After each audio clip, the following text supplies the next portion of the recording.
అక్కడ కొన్ని విషయాలు కనపడతాయి.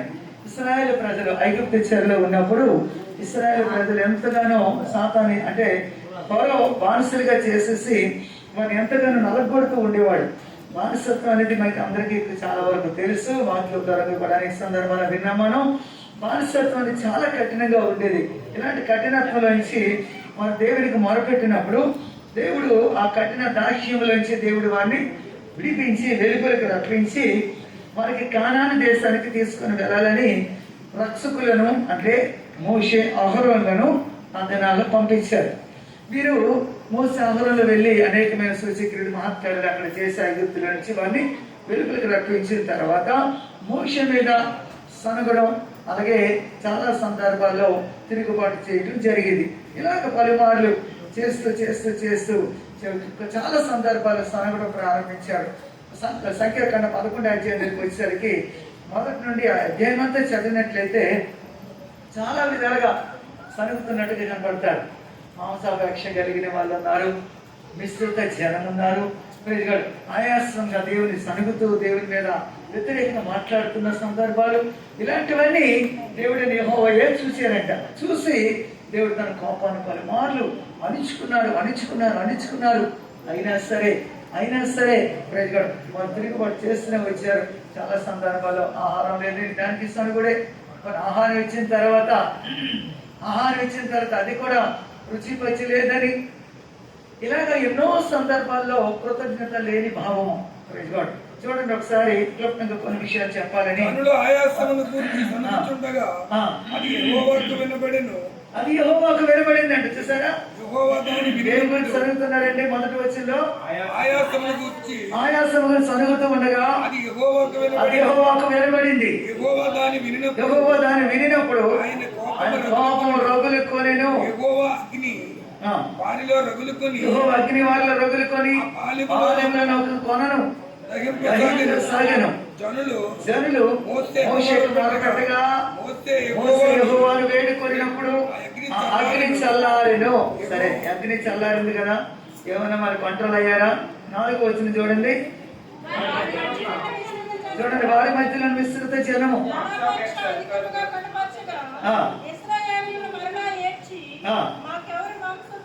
చూసారా, మాకు ఎవరు మాంసం పెట్టేది.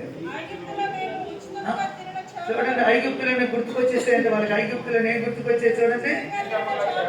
ఐగుప్తులో మేము ఉచితముగా తినిన చేపలు, కూరగాయలను, దోసకాయలను, సోరకాయలను, ఉల్లిపాయలను, తెల్లగడ్డలను జ్ఞాపకమునకు వచ్చిచున్నవి. అప్పుడు మా ప్రాణము సమస్యలేదు. చూసారా, ఏం గుర్తుకొచ్చాయంట? ఆకుకూరలు గుర్తుకొచ్చాయంట. ఉచితంగా తింటున్నవన్నీ గుర్తుకొచ్చాయి. మరి ఉచితంగా కొనడానికి గుర్తుకు రావాలి, అవి గుర్తుకు రావు. ఏమండి, యేసయ్య మాత్రమే, యేసయ్య దగ్గరికి వస్తేనే ఇవన్నీ గుర్తుకు వస్తున్నాయి. చూసారా, ఇంకా చూడండి ఏం చెప్తున్నారు. 7వ వచనం ఏంటండి,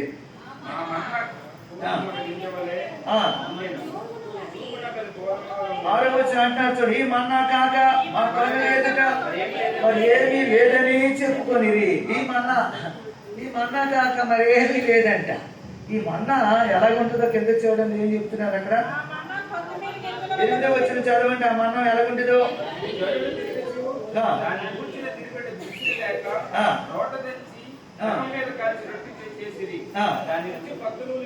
దాని రుచి అంట కొత్త నూనె వలె ఉండేను. చూసారా ఎలాగుండేదంట? రోటను దంచి దాన్ని రొట్లు కాల్చుకుంటూ తినేవారంట. మన్నా యాక్చువల్గా మన్నా తినేసి వచ్చు, కానీ దాన్ని రకరకాల డిఫరెంట్ టైప్ ఆఫ్ విధంగా రొట్టెలు కాల్చుకోవచ్చు, లేకపోతే ఇంకేదైనా బాయిల్ చేసుకొని తినచ్చు. అయితే ఈ విధంగా వాళ్ళు తమకు ఇష్టం వచ్చినట్లుగా తింటున్నా, కానీ దాని రుచి అంటే ఎలాగుండేది అంటే చెప్తున్నారు. దాని రుచి కొత్త నూనె. ఇప్పుడు కొత్త నూనెకి పాత నూనె చూడండి, పాత నూనె కొంచెం చేదు అనిపిస్తుంది, పాత నూనె కొంచెం జిడ్డు అనిపిస్తుంది. జాగ్రత్త వినండి మాటలు, ఓకే? ఎక్కువగా సిస్టర్స్కి, ఆంటీలకి అందరికీ తెలుసు. ప్రైజ్ గాడ్, నూనె యొక్క స్వభావ లక్షణాలు ఎలా ఉంటాయి. ఎక్కువ కాలం నిల్వ ఉందనుకోండి జిడ్డు వాసన వస్తుంది కదా, ఎక్కువ కాలం నిల్వ ఉంటే జిడ్డు వాసన వస్తుంది. అలాగే ఎక్కువ కాలం నిలబడిన ఆయిల్ తిన్నా దానివల్ల కొన్ని అనార్థాలు కూడా గురవుతూ ఉంటారు. కొన్ని వంటకాల్లో నీ వంట కాదు నా వంట, ఆ వంట కాదు నీ వంట, ఈ వంట కాదు నా వంట ఎక్కువ మార్చేసి చేసినా దానివల్ల కొన్ని రకాల అనర్థాలు కూడా జరుగుతూ ఉంటాయి. నిపుణులు దాని గురించి చెప్తారు, దాని గురించి వివరించడం లేదు, అందరికి తెలిసిన విషయమే. సరే, కొత్త నూనె అయితే ఎంత టేస్ట్గా ఉంటుంది, ఎంత రుచినిస్తుంది. అలా ఉండేదంట. ఏంటి మన్నా, ఈ మన్నా చూసారా, ఈ మన్నా అలాగ ఉంటే ఈ మన్నా వాళ్ళకి ఎలా అనిపిస్తుంది? ఇప్పుడు ఈ మన్నా తప్ప ఈ మన్నా కాక ఇంకేమీ లేవా? మరి ఏమీ లేవా? ఆ మన్నా కొత్త నూనె అంత టేస్ట్ ఇచ్చినట్టు టేస్ట్ ఇస్తుంటే కృతజ్ఞత లేదండి, వాళ్ళకి కృతజ్ఞత లేదు. ఇంకప్పుడు సనిగుడే. మాకు ఎవరు మాంసం పెడతారు? మోషను సరుగుతుంటే మోషి చూడండి ఏమంటాడు. ఇప్పుడు 11వ వచనంకి వెళ్ళిపోతానండి. కాగా మోషే యెహోవా ఇట్లనెను, నీవేళ నీ సేవకుని బాధించింది, నా మీద నీ కటాక్షము రానియక ఈ జనులందరూ భారము నా మీదే మోప పెట్టలేదా? నేను ఈ సర్వ సమాజమును గర్భము ధరించిదినా? నేనే ఇది కంటినా? పాలిచ్చు పెంచి తండ్రి పిల్లలను మోయినట్లు నేను వీరిని వీరి తండ్రులకు ప్రమాణపూర్వకం ఇచ్చిన దేశంలో వీరిని నీ రొమ్మును ఎత్తుకొని పొమ్మని నాతో చెప్పుచున్నావు. చూడండి 13వ వచనం. ఈ సమస్త ప్రజలకు ఇచ్చిన మాంసము నాకెక్కడిది? ఈ సమస్త ప్రజలకు కట్టడానికి మాంసం నాకు ఎక్కడిది? ఒకవేళ సముద్రంలో ఉన్నవన్నీ చేపలన్నీ పట్టేసి ఇచ్చేస్తాను అనుకో, అవుతుందా? అలాగ అవుతుందా? ఎంతమంది అంటే 6 లక్షల ప్రజలు వెళ్ళారు. 6 లక్షలు సుమారే ఉన్నారు. ఇంతమంది చేయడానికి ఎక్కడి నుంచి ఆహారం తెచ్చి పెట్టుకోవాలి? సపోజ్ రండి ఇప్పుడు 20వ వచనానికి వెళ్ళిపోతానండి త్వరగా. 20వ వచనం.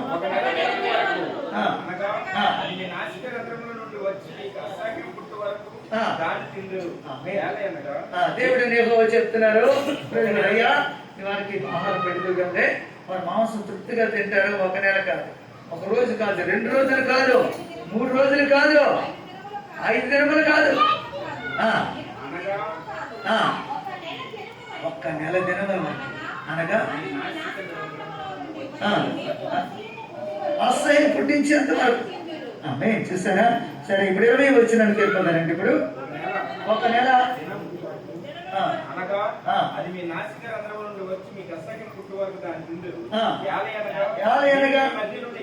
మీరు మీ మధ్య నుండి యెహోవాను నిర్లక్ష్యం చేసి ఆయన సన్నిధిని ఏడ్చి ఐగుప్తు నుండి ఎందుకు వచ్చిందనుకుంటురి? ఐగుప్తు నుండి ఎందుకు వచ్చిందనుకుంటురి? ఐగుప్తు నుండి అంటే కొన్నిసార్లు చిన్న శ్రమ ఇచ్చేసరికి ఐగుప్తు నుంచే బాగుందండి, ఐగుప్తులనే బాగున్నాయండి, ఐగుప్తులని అన్ని విధాలుగా బాగుంటాయి. ఇలాగ ఐగుప్తు గురించి గుర్తుకొస్తున్నాయి కానీ దేవుడి ప్రజలు దేవుడు చేసిన కార్యం గుర్తుకు రావద్దా? దేవుడు చేసిన మేలు గుర్తుకు రావద్దా? కృతజ్ఞత భావం ఏమైనా ఉందా? అయ్యో ఎన్నిక లేని మా బ్రతుకులను ఎన్నిక చేసుకున్నారయ్యా, చుణికినటువంటి మా జీవితాలు మీ వ్యాపారి వారి గొప్ప ఎన్నికైనటువంటి వారికే లేని యోగ్యత మాకు ఇచ్చిన నాయన అని ఎక్కడైనా కృతజ్ఞత భావం ఉందా? అస్సలు కృతజ్ఞత భావం లేస్తారు కదా. తిరిగి ఆడటం, ఆయన సన్నిధిలో ఉండి ఆడటం అంట. ఆయన సన్నిధికి వచ్చే కూడా ఆడటమేనా? ఏంటండి సమీక్షలో కొన్నిసార్లు చూడండి కృతజ్ఞత ఉండదండి. అందుకే చూడండి, ఒకసారి న్యాయాధిపతుల గ్రంథంలోకి వెళ్ళిపోతే చూడండి, న్యాయాధిపతుల గ్రంథంలో త్వరగా కొన్ని విషయాలు మనం ధ్యానం చేసుకుందాం. 26వ వచనం చదవండి. న్యాయాధిపతులు దేవుడు తన ప్రజలను చూడండి కృతజ్ఞత భావం కలిగి ఉండాలని దేవుడు కోరుకుంటుంటే చూడండి, న్యాయాధిపతులు 9వ అధ్యాయం 26వ వచనం త్వరగా.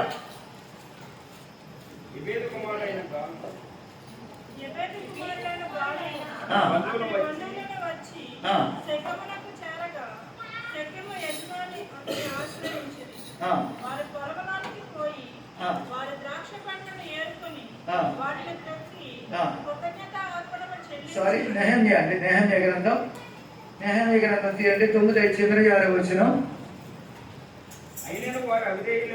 చూసారా? అయినను వారు అవిధేయులై ధర్మశాస్త్రమును లక్ష్య పెట్టక త్రోసివేసి ఇంతట్టు తిరగవలనని తమకు ఈ ప్రవక్తలను చంపి చేస్తారు. ఏం చేస్తున్నారంట? దేవుని తట్టు తిరగాలని, దేవుని మీద ఆధారపడాలని చూస్తే వాళ్ళు చంపుతూనే ఉన్నారండి, తిరుగుబాటు చేస్తూనే ఉన్నారండి. మోషే మీద తిరుగుబాటే, దేవుని మీద తిరుగుబాటే. చూసారా, వారు ఏం చేస్తారు? అయినను వారు అవిధేయులై నీ మీద తిరుగుబాటు చేసి నీ ధర్మశాస్త్రం లక్ష్య పెట్టగా రోసివేసి నీ తట్టు తిరగవలనని తమకు ప్రకటన చేసిన ప్రవక్తలను చంపి నీకు బహుగా విసుగు పుట్టించిరి. అసలు ఏం చేస్తున్నారు? విసుగు. 35 వచ్చిన తెలిపోతారండి. వారు తమ రాజ్య పరిపాలన కాలమందు చూసారా, దేవుడు వారి ఎడల ఎంత ఉపకారం చేశారో, ఆ ఉపకారాన్ని తలంచక నీవు వారికి ఇచ్చిన విస్తారములు బలవంతమైన భూమిని అనుభవించి నిన్ను సేవింపపోయి తమ చెడు నడతనంట మారు మనసు పొందలేదంట. చూసారా, చెడు నడత విడుచుకోలేకపోతున్నాడు, మారు మనసా పొందలేకపోతున్నాడు. చూసారండి, దేవుడు చేసిన మేలులా ఉపకారాలా తలంచుకోవట్లేదంట, మరిచిపోతూ ఉన్నారు. మరిచిపోవడం మానవ నైజమే, కానీ కనీసం కృతజ్ఞత భావం కలిగి ఉండాలి కదా. ఈ యోగ్యత ఎలా వచ్చింది? అయ్యో, గతించిన దినాలు ఎన్ని కష్టాలు అనిపించాం, ప్రభు దగ్గరికి వచ్చాక ఎన్ని మేలు పొందుకున్నాం, కనీసం కృతజ్ఞత ఉండాలి కదా. అది లేదు. ప్రజలు ఏం చేస్తున్నారంట? తలంచుకోవట్లేదంట. చూసారా, ఏమండి, ఎవరికన్నారండి వాళ్ళని? దేవుడికి అనలేదా? అందుకే నేను ఇక్కడ ఏమంటానంటే, ద్వితీయోపదేశ కాండానికి వెళ్ళిపోతే ద్వితీయోపదేశ కాండం చూడండి 32 వచ్చే 6వ వచనం అంటాడు. త్వరగా చదివిన కొన్ని విషయాలు ధ్యానం చేసుకుందాం. బుద్ధి లేని అవివేక జనమా, మీరు యెహోవాకు ప్రతీకారం చేస్తారు. ఆయన మిమ్మల్ని సృష్టించిన తండ్రి కాదా? ఆయన మిమ్మల్ని పుట్టించలేదా?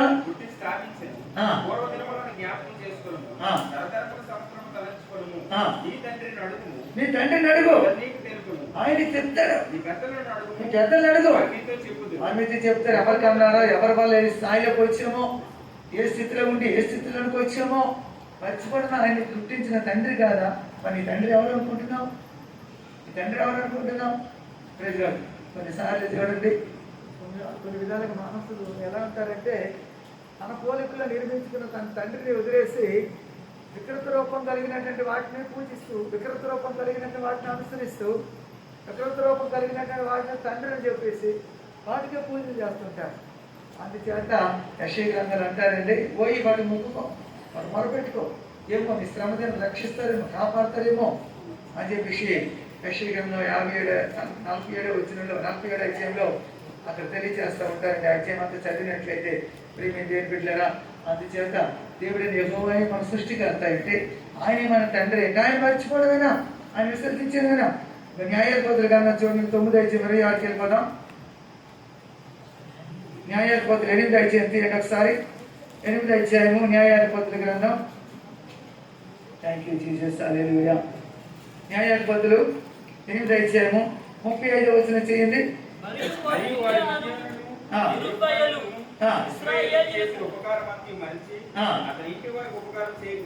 చూసారా, ఏం చేస్తున్నారు?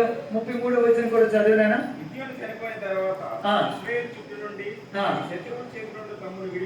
చూస్తారా, తమ దేవుడని యెహోవాను మర్చిపోయారు. మళ్ళా బయలుని అనుసరించడం ప్రారంభించారు. అంటే శత్రువుల చేతులని బందీలుగా ఉన్నప్పుడు, శత్రువుల చేతుల నుంచి విడిపించి మనం పెట్టినప్పుడు దేవుడని యెహోవా విడిపిస్తే తమ దేవుడని యెహోవాను మర్చిపోయారు. ఇక్కడ తన యొక్క సేవకులు కూడా మర్చిపోయారట. ఇప్పుడు 35 వచనం ఏమంటున్నారు? ఉపకారం అంతయో మరిచి. చూసారా, తన ఇంటి వారికి ఉపకారం చేయలేదు. చూసారా, ఉపకారం చేయలేదు. అందరు దేవుడిని మర్చిపోతున్నారు, సేవకుల్ని మర్చిపోతున్నారు. మనుషులు ఏడలే కృతజ్ఞత ఉండలేదు, దేవుని ఏడలే కూడా కృతజ్ఞత ఉండలేదు. చూసారండి, ఎంత విడ్డూరం అనిపిస్తుంది ఇక్కడ. అసలు మనుషుల ఏడలే కృతజ్ఞత లేక, దేవుని ఏడలే కూడా కృతజ్ఞత లేకపోతే ఎలా ఉంటుందో మీకు కొన్ని విషయాలు చూపిస్తానండి. రెండో దినవృత్తాంతర గ్రంథంకి వెళ్దారండి. కృతజ్ఞత లేక కొన్ని సందర్భాల్లో ఉంటున్నప్పుడు దేవుడు చూస్తాడు కనిపెడతాడండి. చూడండి, 2వ దినవృత్తాంతర గ్రంథము 24వ అధ్యాయంకి వెళ్దారండి. ముందు 22వ వచనం చదవండి. ఈ ప్రకారం రాజైన యోవాషు జకరియా తండ్రి అయిన యెహోయాదా తనకు చేసిన ఉపకారమును మరిచిన వాడై, చూసారా, తాను చేసిన ఉపకారం మరిచిన వాడై కుమారుని చంపించును. తన కుమారుని చంపించేశాడంట. అతడు చనిపోయినప్పుడు చేస్తున్నట్టు ఉపకారాలు మరిచిపోయి తిరిగి అటు నుంచి తిరుగుబాటు చేయటం, వ్యతిరేకంగా చంపించడం ఎంత ధారాత్కారం చూసారండి. కొన్ని సందర్భాలు ఎలా ఉంటుందంటే కార్యాలు చేసి అంటే నువ్వు నాకేం చేస్తావు అని తిరుగుబాటు చేసే స్వభావం. అలాంటి సమాజంలో మనం ఉన్నామండి. అలాంటి భయంకరమైన దినాలు. సరే, తర్వాత చూద్దాం రండి. ఇప్పుడు 24వ వచనం చదివినారా? సిరియనులు చిన్న దండుతో వచ్చినను యూదావారు తమ చూసారా, పితరుల దేవుడైన సిరియనులంట. ఇప్పుడు 22వ వచనం కంటిన్యూ ఆఖరి వచనం చదవండి. అతడు చనిపోయినప్పుడు యెహోవా దీనిని దృష్టించి యెహోవా దీనిని దృష్టించి విచారణలోకి తెచ్చును గాక అని అంట. ఈ ప్రకారము రాజైనటువంటి యెహోవాషు జకరియా తండ్రి అయిన యెహోయాదా తనకు చేసిన ఉపకారమును మరిచిన వాడై అతని కుమారుని చంపించను. అతడు చనిపోయినప్పుడు ఏమని పలుకుతున్నాడంట? యెహోవా దీనిని దృష్టించి దీనిని విచారణ తెచ్చును గాక అన్నాడంట. అదేం జరిగింది ఇప్పుడు చూద్దాం. 24వ వచనం చదవండి. సిరియనులు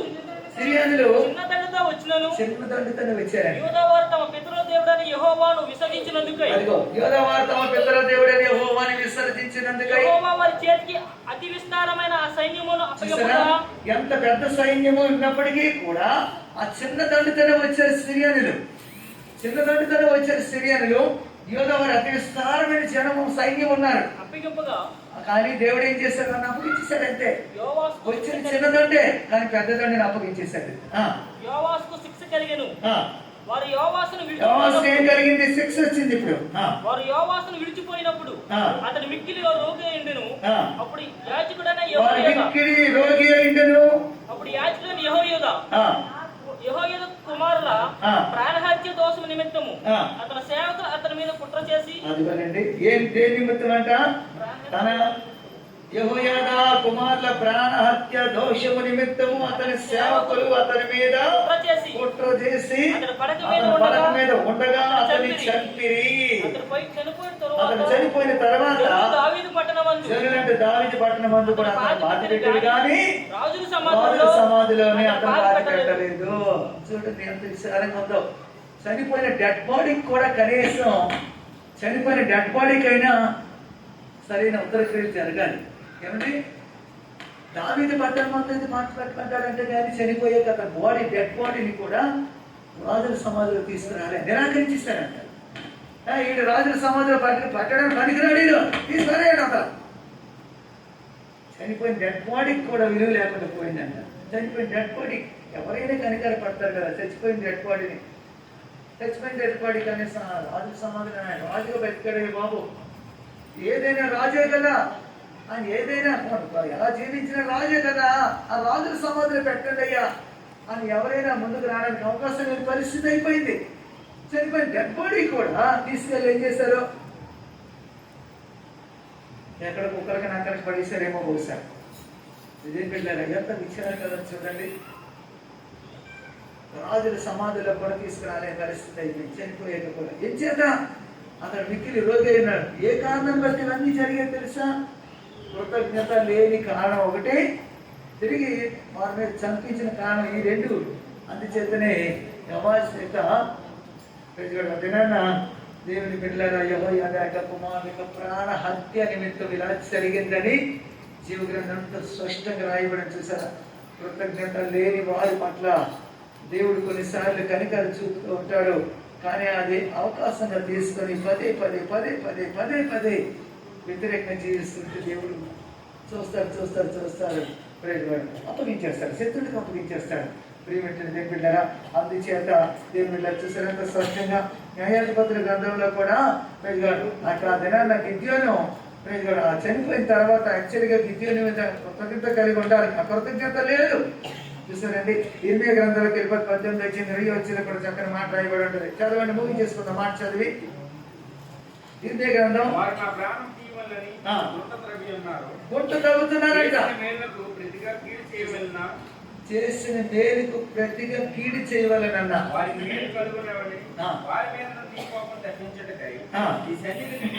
ఆ, నేను వారి పక్షంగా మాట్లాడిన సంగతి చూసారా? వారు నా ప్రాణము తీవలనని గుంట త్రవి ఉన్నారు. చేస్తున్న మేలుకు ప్రతిగా కీడు చేయవలన వారికి మేలు కలగవలనని ఆ, నీ కోపం తప్పించుటకై ఆ. ఈ సన్నిధిని నిలిచి నేను ఆ. వారి పక్షంగా మాట్లాడిన సంగతి జ్ఞాపకం చేసుకున్నాను. జ్ఞాపకం చేసుకో. ఇక్కడ ఏమంటున్నాడు చూడండి, ఇర్మియా దేవుని అడుగుతున్నాడు, అయ్యా వారి మీద నీ కోపం చల్లార్చుకో ప్రభువా, నీ కోపం తగ్గించుకుని ఆయన, నీ కోపం అణుచుకో ప్రభువా అని నీకు ఎన్నిసార్లు మొదలుపెట్టానో ప్రభువా, అది గుర్తు చేసుకుని అయినా, అది జ్ఞాపకం తెచ్చుకునైనా. కానీ చూడండి, వారైతే నా ప్రాణాన్ని తీసేయాలని, నన్ను చంపేయాలని, నన్ను నాశనం చేయాలని, వీళ్ళు ఎలా కీడు చేయాలని ఎలా తలస్తున్నారు చూడు ప్రభు. వారి మీద నీ కోపం చల్లార్చుకుని ఎన్నిసార్లు ప్రార్థన చేశాను ప్రభు, నాయన నీ కృపతో జ్ఞాపకం చేసుకో తండ్రి అని ఇర్మియా ప్రార్థన చేస్తున్నాడంటే చూడండి, వాళ్ళు మేలు చేస్తే మేలుకి ప్రతిగా కీడు చేయాలా, కీడు చేయాలని తలస్తుంటారా? ఇలాంటి కృతజ్ఞత లేని వారి మీద దేవుడి కోపం రాదా? అందుచేత దేవుని కోపం, దేవుని ఉగ్రత వారి మీద తిరుగుబాటు చూడండి. యోహాను సువార్తలో 10:32 వచనం చదివినట్లయితే అక్కడ కూడా చూడండి, ఆ దినాన్న వాళ్ళు మంచి క్రియలు చేస్తారు యేసు ప్రభు వారు. ఆ మంచి క్రియలు చేస్తే చూడండి అతని మీద ఎలాంటి రాళ్ళు రువ్వి యెషయా దేవుడు అనేకమైన మంచి క్రియలను మీకు చూపితిని. వాటి ఏకీ నిమిత్తం నన్ను రాత కొట్టదని వాటిని అడిగాను. చూసారా? మీరు దేన్ని పెట్టయ్యా రాళ్ళు రువ్వాలని, రాళ్ళతో కొట్టాలని చూస్తున్నారు. మళ్ళీ చదవండి అన్నమాట. యేసు అనేకమైన మంచి క్రియలను మీకు చూపితిని. మీకు చూపించింది వాటి ఏ క్రియ నిమిత్తం నన్ను రాత ఏ క్రియ నిమిత్తం నన్ను రాళ్ళతో కొట్టాలనుకుంటున్నాను. వాటిని అడిగాను. అనేకమైన మంచి క్రియలు దేవుడి దగ్గర నుంచి నేను చేశానే, తండ్రి దగ్గర నుంచి చేశాను కదా, మంచి క్రియలే చేశాను కదా, నేను చెడు క్రియలు నేను చేయలేదు కదా. మరి ఇట్లా ఏ క్రియలు బట్టయ్యా మీరు నా మీద తిరుగుబడి చేయాలని వస్తున్నారు అని అంటే వాళ్ళు ఏమంటున్నారంట చూడండి. అందుకు యూదులు, ఆ. నువ్వు మనుషుడివై ఉండి ఆ. దేవుడిని అని చెప్పుకుంటున్నావు కనుక ఆ. దేవదోషం చేసినందుకే నిన్ను రాళ్లతో కొట్టడం కానీ ఆ. మంచి మంచి క్రియ చేసినందుకు కాదు. ఆయన చెప్పు. చూసారా? దేవదోషం చేశారని అంట. దేవదోష అంటే దేవదోషణ, దేవదోషం చేశారని అంట. దేవదోషణ ఏంటి? ఆయన దేవుడి కుమారుడు కాబట్టి దేవుడి కుమారుని చెప్పాడు. అది తప్పేనా? అది కూడా తప్పేనా? మంచి క్రియ చేసినని మర్చిపోయారు. చూసారండి దేవుని బిడ్డలారా, కృతజ్ఞత లేని భావం అంచేతనే అక్కడ దినాల్లో ఉన్నాం, అంత్యకాలంలో ఉన్నాం. 2 తిమోతి 3:5 చెప్తుంటారు కదా, అంత్య దినములలో అపాయకరమైనటువంటి దినములు వచ్చేది, దినములలో అపాయకరమైన కాలం వస్తుంది. అపాయకరమైన కాలం వచ్చిందని తెలుసుకొను. తెలుసుకో. ఇంకా నువ్వు తెలుసుకోకపోతేరా ఎలాగనగా ఎలాగనగా మనుష్యుల స్వార్థప్రియులు, మనుషుల స్వార్థప్రియులు, ధనాపేక్షలు, వెంకములాడేవారు, అహంకారులు, దోషకులు, తల్లిదండ్రులు, కవిదేయులు, కృతజ్ఞత లేని వారు. చూసారా? కృతజ్ఞత లేని వారు. ఇవన్నీ కూడా అంత్యకాలం. ఇలాంటివన్నీ సజ్జన దేశులని, దేవదోషకులని, ఇలాంటివన్నీ కూడా గర్వంతులని, క్రూరులని, హింసకులని, ఇలాంటివన్నీ అక్కడ రాయబడ్డాయి. కాబట్టి ప్రియ దేవుని బిడ్డల అంత్యకాలంలోకి వచ్చేసాం. అంత్య దినాలను ప్రతి ఒక్కరు కూడా కృతజ్ఞత భావం కలిగి దేవుని ఎడల కృతజ్ఞత కలిగి ఉండాలి. సేవకుల ఎడల సంఘము కృతజ్ఞత కలిగి ఉండాలి. కృతజ్ఞత లేకపోతే కనుక చూసాం కదా యెహోయాదా యొక్క కుమారుడు ప్రాణ హత్య నిమిత్తము ఏం జరిగింది? తన మీదకి వచ్చింది. కొంచెం దండుతోటి వచ్చారు. ఇంతటి స్థాయి సైన్యం కూడా వాళ్ళ చేతులు పట్టబడ్డారు. దయచేసి దేవుని ఉగ్రత మన గురి కాకూడదు. ఆయన కృపకు మాత్రమే గురై కృతజ్ఞత కలిగి జీవిస్తే దేవుడు తన యొక్క బిడ్డలను ఉన్నతమైన స్థాయిలో పెడతారండి. దేవుడు తన వాక్యం తనను కూడా ఆస్వాదించేదాకా మనం ప్రార్థన చేసుకుందాం.